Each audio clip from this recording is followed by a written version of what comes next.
সম্মানিত বন্ধুগণ, সকলকে আমি আমার অন্তর থেকে সালাম জানাই। সকলে আল্লাহ তাআলার রহমতে ভালো আছেন, ভালো থাকবেন। আপনাদেরকে কয়েকটি কথা তুলে ধরার জন্য আপনাদের সামনে এসেছি। এই যে দেশ জুড়ে ওয়াকফ বিলের বিরুদ্ধে প্রদর্শন হচ্ছে, মিছিল মিটিং হচ্ছে, এই মিছিল মিটিংয়ে আমরা যারা এখনও পর্যন্ত শরিক হতে পারছি না, আমরা প্রত্যেকে এই মিছিলে শরিক হই। এটা আমাদের কর্তব্য।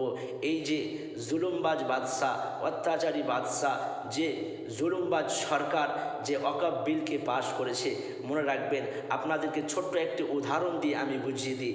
যেমন দেখবেন কোনো একটি পাত্র বা কোনো একটি রুমালের মধ্যে কিছু জিনিসপত্র রাখা যায়, যদি কোনো ঘড়ি, কোনো চশমা, কোনো মেসওয়াক রাখা যায়, যদি সেগুলি একটি একটি তুলতে যাওয়া হয় তাহলে সেটা অনেক টাইম লেগে যাবে। যদি বা একসঙ্গে রুমালটা ধরে টান দেওয়া যায়, সব কিছু উঠে চলে আসবে। ঠিক তেমনিভাবে মোদী সরকার সে মনে করেছে মুসলমানদের যদি মসজিদের উপরে হামলা চালায় তারা চুপ করে থাকবে না, তাদের মাদ্রাসার উপরে যদি হামলা চালায় তারা চুপ করে থাকবে না, তাদের খানকার উপরে যদি হামলা চালায় তারা চুপ করে থাকবে না, তাদের ঈমানের উপরে যদি হামলা চালায় তারা চুপ করে থাকবে না।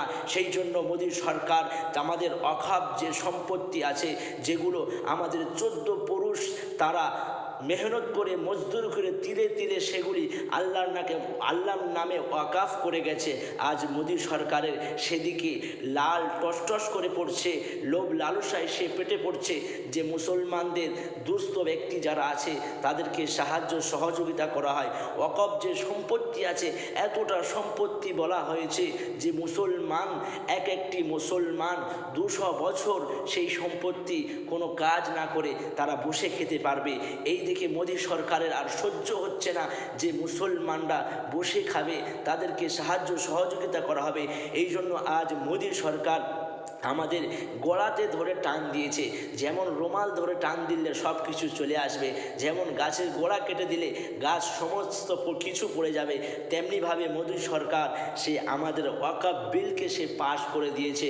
যে বিল যুগে যুগে সেই বিল প্রত্যাহৃত হয়েছে, সে বিল পাশ হয়নি। আজ জুলুমবাজ সরকার সে আমাদের বিলকে পাশ করে নিয়েছেন। আমরা আর ঘুমিয়ে থাকবো না।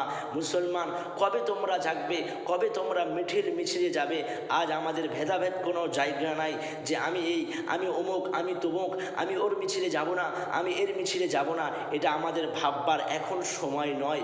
এটা আমরা সবাই একই ছাতার তলায় আসি, একই মিছিলের মধ্যে আসি। আমরা তীব্র প্রতিবাদ জানাই। আমরা এই ওয়াকফ বিল মানছি না, মানব না।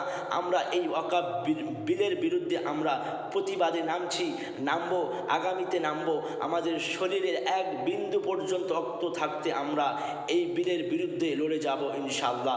আমরা প্রত্যেকে তৈরি হব ইনশাআল্লাহ। আমরা প্রত্যেকটা মিছিল যেখানে হবে আমরা শুনবো, আমরা প্রত্যেকে সেই মিছিলে আমরা শরিক হব। এটা আমাদের ঈমানি কর্তব্য।